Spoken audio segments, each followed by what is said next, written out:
I wasn't sure I was going to do this, but what the hell. We know that I've been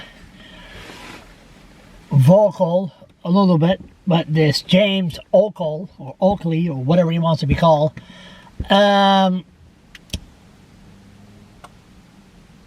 today or yesterday he was found guilty, and he was found guilty of assault, and he's been in jail since last summer, and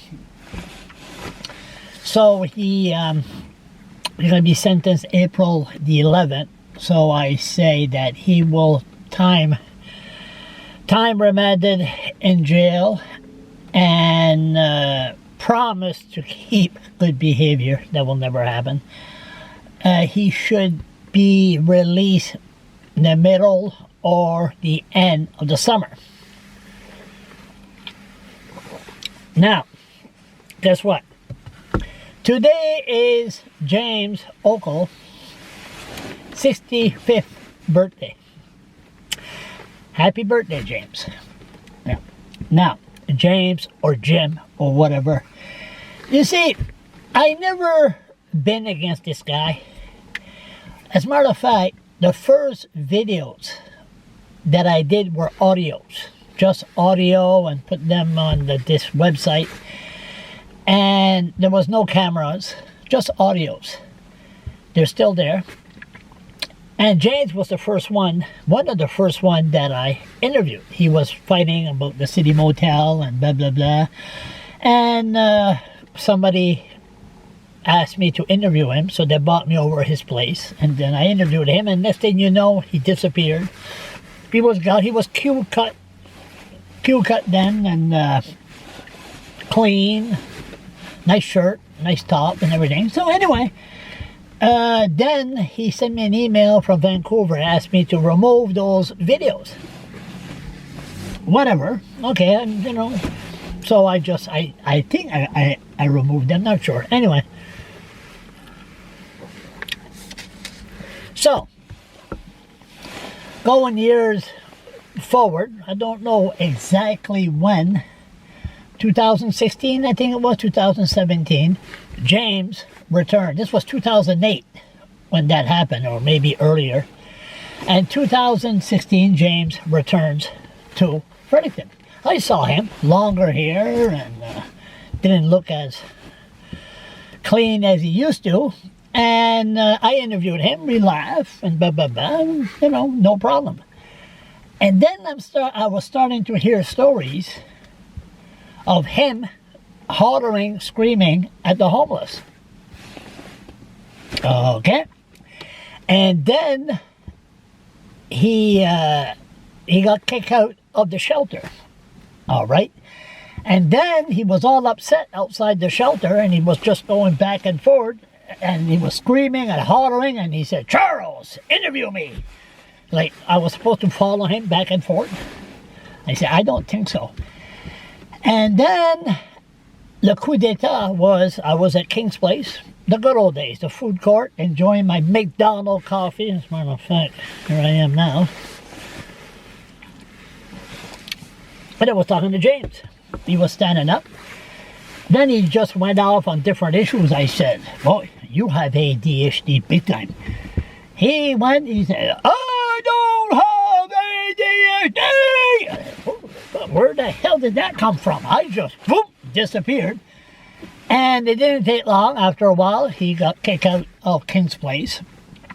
And then there was rooming house or whatever, caused trouble there.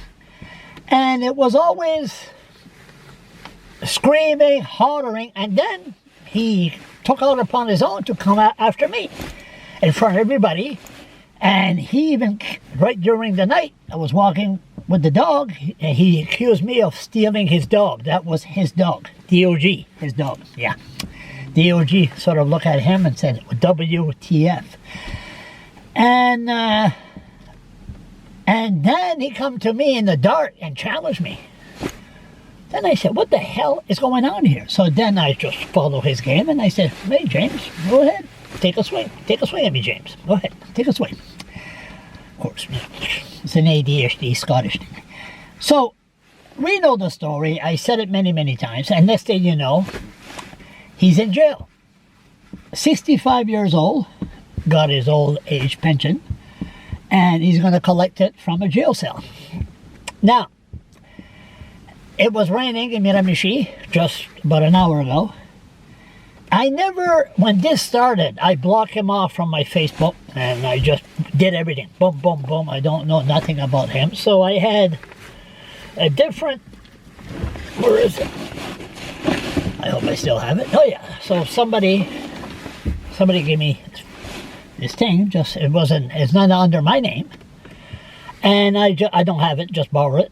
And then suddenly his name came out, and I went on his site. Wow. On his Facebook site. I just started strolling down. There's no videos, just pictures and little opinions. Just strolling down.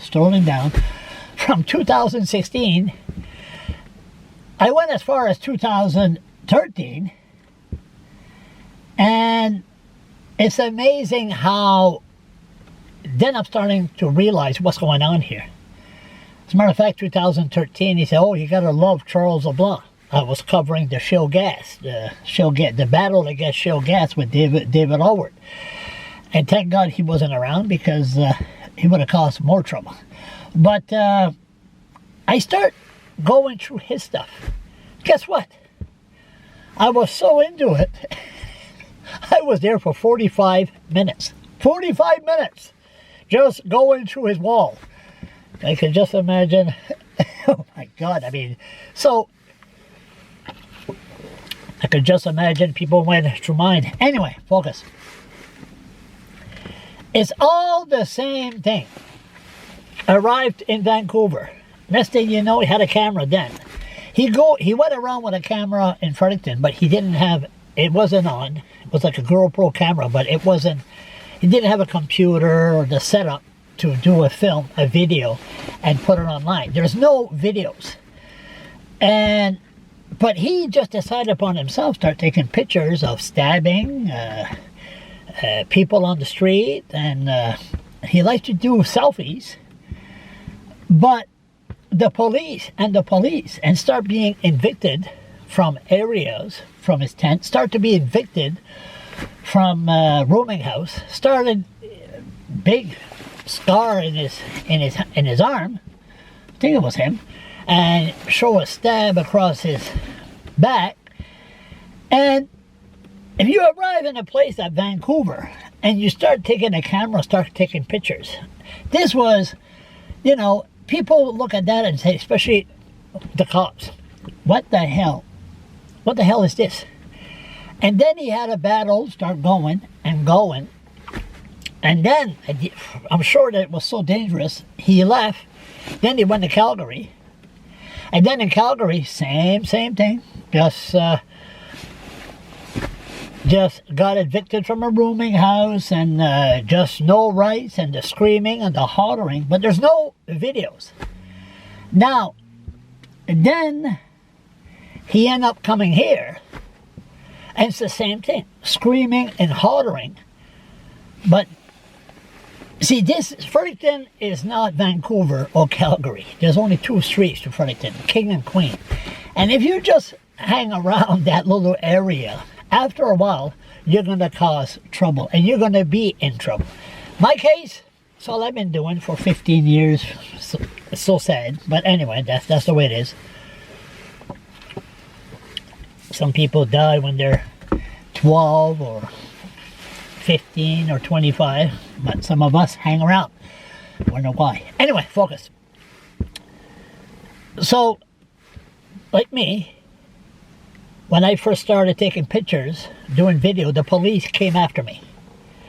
Now, even though in 2021, you go in the city and you start filming cops close up, cops are uncomfortable with having people filming them. But now, everybody has a camera. It's no big deal.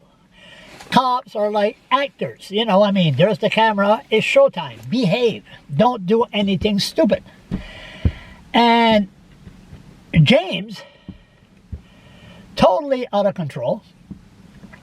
And it's been like that since he lost the City Motel, the lease and the battle. Like somebody even told me before he lost the motel, he has a habit of screaming and hollering if he doesn't get his own way. So what I learned from looking at this is I always say, okay, get myself warmed up, get ready. There's going to be a confrontation. But you know what? Nah. It's all the same routine. Now, of course, if he screams and how to threaten you, then you go to the police. And if he touches you, then you defend yourself. And it won't be pretty. So I guess he had a lot of attacks. And he got attacked a few times. So, yeah, happy birthday, James. And I hope that when you're in that jail cell, that you really, really think and say, okay, I'm not an activist. I got to start screaming and hollering and go after people. This is not working out. He got kids, I guess, and maybe move to Moncton or get a rooming house. But if you need medication, take your medication. You're 65. You're gonna be at another level. You'll have money. You can afford a rooming house, and then just live peacefully the rest of your life, because the last 15 years hasn't been pretty at all. And now you're in a revolving door. You scream and holler in Fredericton and go after people. You'll go back in jail for another year. And then you come out and you go in jail for another 2 years. So, butt fat, James, and I hope you take this day to reflect on your future, because the last 15 years hasn't been pretty.